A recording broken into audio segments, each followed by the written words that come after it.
Hi guys, today I'm going to teach you how to make less mistakes in your driving on Forza Motorsports. This should technically work for all Forzas, also including Forza 8, but I'm not sure how the physics are going to be when it comes out. First step, assist. So I'm automatically assuming that you have all the assists almost off. Simulation doesn't really matter, you can have it on cosmetic. What I want you to do though is put sim steering on. This is what's going to help you with your driving. So now how to use sim steering. The trick to using sim steering is there is no trick. The way sim steering works is if you counter steer, you will sim twitch. So just don't counter steer pretty much. That advice may sound like, oh, he's not helping or anything, but that's literally, if you ask anyone, that's what they say. Just don't counter steer, or just don't make a mistake. And that's pretty much where sim steering helps pretty much. It will help you not make mistakes. Because if you make a mistake, you sim twitch pretty much. Some examples: if you tap someone too hard, you will sim twitch. Most likely you yourself will sim twitch also.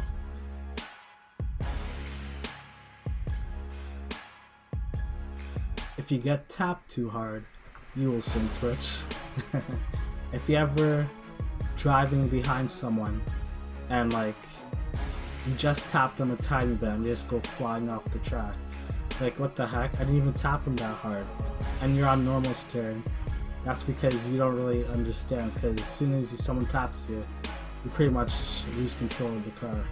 Or you like try to fix your car, what ends up you counter steering and then you go off the track.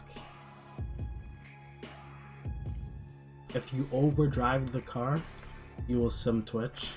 Like if you're driving and you're like pushing the car to its absolute, or you're trying to push the car to its absolute limits. Like sometimes it's better to not push the car some places, sometimes it is. If you push the car normal steering, you'll probably just slide. But if you push the car in sim steering, stuff can happen, like you will slide and then you accidentally counter steer because of your sliding pretty much. Well, also sim steering will help you not slide, because when you do slide, like I said, you counter steer and then you sim twitch off the track. Pretty much you can't drift with sim. Pretty much you can't drift with sim steering whatsoever.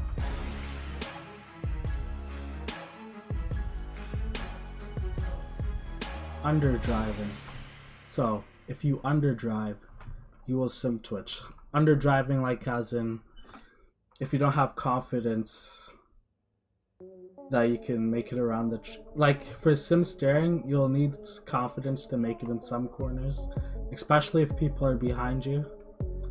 It'll pretty much help build your confidence, because if you don't have any confidence, you'll underdrive and you'll make a mistake by like driving slower than usual, not unless if you have that confidence. So I think it will build up your confidence more or less.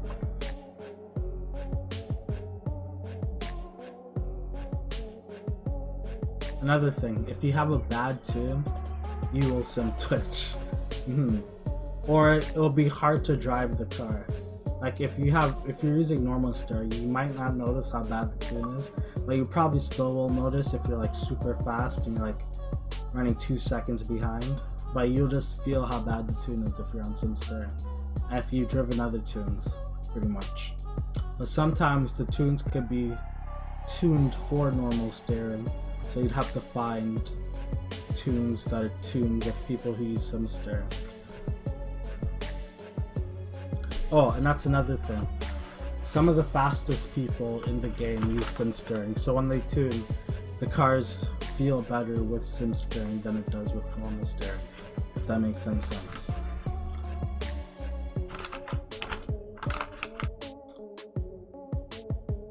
So pretty much if you're trying to learn sim steering,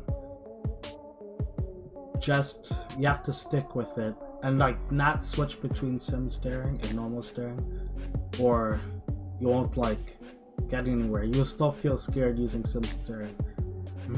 That's what I think, at least. Just pretty much stick with it. I know that sounds like unproductive or something like that, but trust me, that advice works. Like when I was trying to learn sim steering, I honestly didn't know when I was trying to learn sim steering, I honestly did not know what to do. I'd ask people and they'd just say don't make a mistake or just don't counter steer, and you'd just be like, oh wow, thanks for the help, but that advice actually works pretty much. So hopefully this helps on how to use sim and maybe how to make less mistakes, because if you use it, you'll probably make less mistakes. Thank you all for watching and have a good day. I'll probably come out with a part 2 on braking, like when you're in a braking zone right behind someone, what to do pretty much. Okay, goodbye.